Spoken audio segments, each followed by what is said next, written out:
오늘은 영국의 식민지를 얻는 과정과 그리고 그 만들어 놓은 분쟁에 대해서 좀 이야기를 드릴까 합니다. 아일랜드는요, 거의 800년 영국 지배를 받았다고 그랬죠. 그래서 아일랜드와 잉글랜드와의 국민 감정이 좋을 리가 없죠. 그리고 예를 들어서 잉글랜드가 아일랜드를 800년 지배를 했다는 이야기는 800년 동안 경제 수탈에다가 깔보고 얕보고 그리고 못 살게 굴었다는 얘기죠. 그러니까 아이리시 그러면 지금은 좀 아니지만 뭔가 좀 이류 국민, 이등 민족, 게으르고 거칠고 뭐 이런 식으로 그래서 이등 국민 대접을 받는다는 얘기죠. 이것이 이제 아일랜드였고 게다가 또 아일랜드하고 영국이 친해질 수가 없는 이유가 잉글랜드는 성공회고 아일랜드는 가장 골수 카톨릭이에요. 카톨릭이에요. 그리고 게르만계 혼합이 영국인데 비해서 켈트계 이쪽이 또 이 아일랜드이기 때문에 이 아주 지독한 분노와 증오의 세월이 잉글랜드하고 아일랜드 간의 관계죠. 아일랜드라는 나라는요, 이 가장 서쪽에 있는 섬이고 1970년대, 80년대까지만 해도 이 서유럽에서 포르투갈과 함께 가장 못 사는 나라였습니다. 극빈 국가였어요. 결론부터 말씀드리면 지금의 아일랜드의 국민소득이 영국의 평균 국민소득의 2배입니다.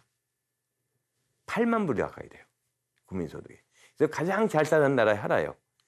이렇게 놀라운 비약적인 발전을 한 나라가 이제 그 아일랜드인데 아일랜드가 이제 1801년에 완전히 영국에 합병을 했다고 그랬어요. 나폴레옹하고 손잡을까 봐서. 그러다가 1921년, 22년에 1차 대전 후에 제국이 분해가 되면서 오스만 제국, 독일 제국, 러시아 제국이 분해가 되면서 전부 이 국가들 갈라져 나가지 않았어요. 이렇게 이 제국이 흩어져 나가는데 그 와중에서 승전국들은 식민지 해방 안 시켜줬죠. 일본이 조선 독립시켜줬습니까? 안 했죠. 왜냐? 승전국이니까. 영국도 안 해줬는데 끝까지 싸우다가 결국은 2년 뒤에 독립을 하죠. 왜냐니까 이 사람들은요, 소위 말해서 테러 운동으로 독립전쟁을 했어요. 그래서 신페인당이라고 있었고 또 IRA라고 해서 Irish Republican Army라고 해가지고 해방 독립군 만들어 가지고선 주로 주요 정치 인사들 갖다 폭탄 테러, 총 등으로 암살하는 그런 테러를 해가지고 견디다 못하고 너무 이것이 심해지니까 결국은 이제 1921년, 22년에 독립을 하죠. 그런데 그럼에도 불구하고 영연방에 아예 가입을 않는 걸 봐가지고 이 영국에 대한 앙금이 아직도 깊게 남아있다는 건 어쩔 수가 없는 거죠.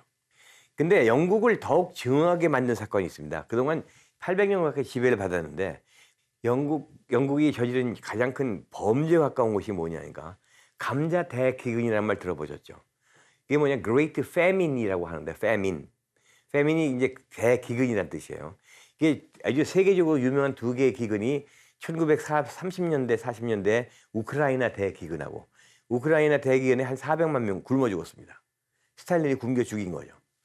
그 다음에 이 아일랜드의 감자 대기근인데 이것이 이제 그보다 한 100년 전에 1845년, 1852년 요 기간에 벌어진 기근인데 이게 참 제가 이상하게 생각한 것이요. 아니, 아일랜드 섬나라인데 감자가 없으면은 생선 먹으면 되지. 그렇지 않아요? 이론상 생선 먹으면 되는데 왜 생선 먹을 생각은 안 하고 감자병이 들었다고 감자 농사가 망했다고 왜 굶어 죽느냐 이거예요. 근데 이유가 있어요.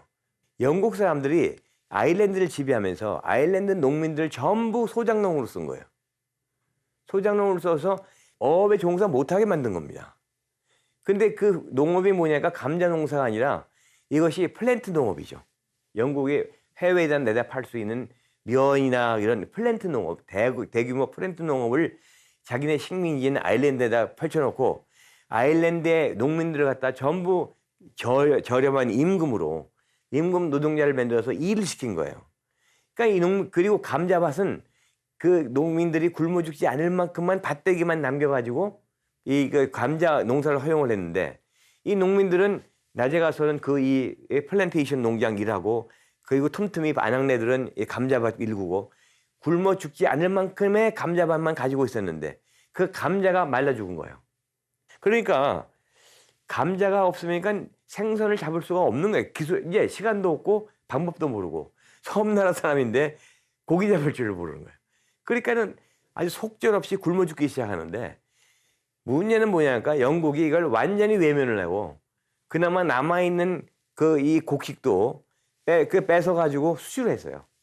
그 정도로 잔인한 짓을 했죠.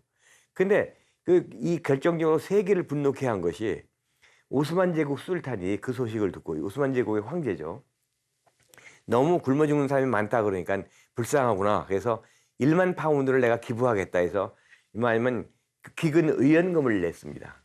근데 당시의 여왕이었던 빅토리아 여왕이 내지 말라고 만류했습니다.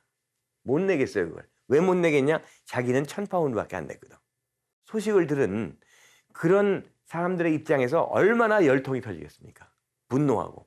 그러니까 원한이죠. 그때 그 당시에 이게 감자 대기근이 얼마나 심했느냐 하면은 한 외국인 언론이 보도에다 뭐라고 그랬냐면은 내가 거지가 많은 나라는 많이 봤지만은 전 국민이 거지인 나라는 처음이라고. 그 정도로 심각한 상황이었습니다. 그래서 지금도 더블린 시내 가면은 당시에 그 처절했던 헐벗은 굶주린 그 아일랜드 국민들의 그 조각들이 이렇게 길거리에 서 있습니다. 잊지 말자 그 시절이죠. 그 다시 말해서 잊지 말자 잉글랜드죠. 그런데 이 아일랜드가 갑자기 비상을 한 데는 한 계기가 있습니다. 1990년에 됐습니다. 1990년에. 그 아일랜드라는 나라는요. 골수 가톨릭 국가이기 때문에 모든 여성은 성모 마리아예요. 그만큼 성스러운 어머니예요. 그래서 어머니는 가정을 지키는 진짜 수호신 같은 성모 마리아 같이 귀중한 존재이기 때문에 절대 험한 일을 해도 안 되고 그리고 정치에 끼어서도 안 되고 그리고 무슨 정치 투쟁 같은 건 절대 안 돼요. 그래서 독립투쟁할 때 여성들은 안 끼워줬어요. 반면에 한쪽에는 그 남존여비 사상이 과거에 있었다는 얘기죠.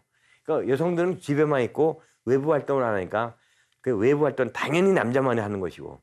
그러니까 여성이 정치를 한다는 건 상상을 못 하는 거예요. 아일랜드에서.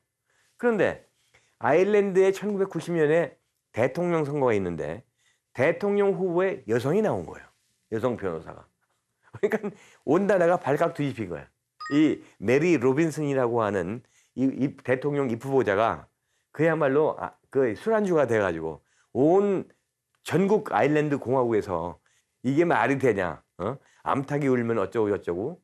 그리고 여자가 집이나 지킬 것이 어디 대통령 후보로 나오냐고. 그래가지고 사람들이 이렇게 비웃고 그리고 참 깔보고 이게 말도 안 된다고 했는데 선거를 한 다음에 개표를 해보니까 이 여자가 당선이 됐어요.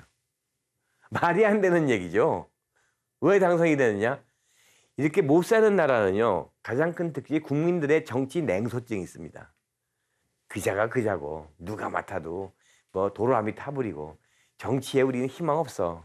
그 국민들이 장난 투표한 거예요. 그래가지고 개표를 보다가 너무 놀라가지고 사람들이 당신도 찍었어? 나 찍었는데 왜 찍었어? 장난으로 찍었지. 나만 그런 줄 알았지. 근데 그게 모여가지고 당선이 된 거예요. 그러니까 나라가 발칵 뒤집혔죠. 근데 물을 수가 없잖아요. 자기들 찍어놓고. 근데 이제 메리 로빈슨 대통령이 딱 그러죠. 나는 유권자에게 빚없다. 당신들이 나 장난으로 찍지 않았냐? 나도 안다. 그렇기 때문에 나는 내가 세운 정책을 소신대로 추진하겠다 해서 이 사람이 추진한 정책이 기업 프렌들리, 비즈니스 프렌들리. 그래가지고 유럽에서 가장 기업하기 좋은 나라를 만들겠다고 했습니다. 그때가 이제 그 미국에서는 빌 클린턴 대통령이 들어와서 신자유주의를 도입했을 때예요. 근데 그 아일랜드가 어떤 장점이 있냐? 첫째, 영어가 되죠. 영어가 됩니다. 그 다음에 인건비가 제일 쌉니다. 법인세가 싸. 그 다음에 부지 제공해줘. 그러니까 이런 호조건이었어요. 그래서 IBM이다, 마이크로소프트다, 우리나라의 신한 뭐 LG몬이 전부 아일랜드 몰려왔습니다. 그러니까 아일랜드에서 만들면 곧장 유럽에 수출할 수가 있으니까. 그러니까 갑자기 아일랜드 경제가 일자리가 생기기 시작하는 거예요. 일자리가 기하급수적으로 생기니까 임금이 올라가기 시작합니다. 임금이 올라가니까 그 다음에는 경제가 막 뜨는 거예요. 그래서 그 전에 90년대 이전에 가본 사람들이 한결같이 아일랜드를 보고 하는 나라가 여기도 유럽이야. 이렇게 얘기했는데 이 메리 로빈슨 대통령 임기가 끝난 다음에 제가 갔어요. 근데 길거리에 독일 자동차 번쩍번쩍하는 새 차들이 가득 채우고 있어요. BMW, 뭐 메르세데스 벤츠 하는 아우디 그런 차들이 거리를 가득 메우고 있어요. 그렇게 완전히 다른 나라가 된 거예요. 메리 로빈슨 대통령이 1990년에 취임을 해가지고 1997년까지 기가 막힌 게 기반을 가까워놨거든요. 경제 기반을. 그 다음에 대통령이 당선이 됐는데 또 여자가 됐어요. 왜 대통령이 됐느냐? 첫째 여자였기 때문에 됐고, 두 번째는 그 여자 대통령의 이름이 메리였어요. 그만큼 메리에 대한 그 신용과 믿음과 존경이 많아가지고 임기 말에는 종신 대통령으로 헌법을 고치자는 말까지 나왔어요. 그 결과가 오늘날 아일랜드의 국민소득이 78,335달러, 그리고 영국의 국민소득이 46,827달러. 그래서 거의 2배란 얘기죠. 그래가지고 딱 그 이 아일랜드의 국민소득이 이렇게 되다 보니까 당연히 영국 사람이 무시 못하죠. 무시 못하고. 그리고 사람이 말이죠. 인심은 곳간에서 나온다고. 아일랜드 경제가 이렇게 좋아지니까 딱 영국 여왕이 먼저 찾아갑니다. 잉글랜드가 아일랜드 예방을 하고 그 담례로 껄껄 웃으면서 2000 몇 년 뒤에 히긴스 현 대통령이 영국을 방문했죠. 그래서 두 나라 사이가 아주 좋아요, 이제는. 아무리 원한이 맺혀도 자, 이제 우리가 잘 사는데 뭐 니들이 우리 우습게 볼래? 아니거든요. 그래서 우리가 참 이 아일랜드에서 보는 것은 극영을 했다. 반영을 한 것이 아니라 극영을 했다. 이런 것이 우리가 볼 때는 참 아일랜드가 참 흥미있는 나라다.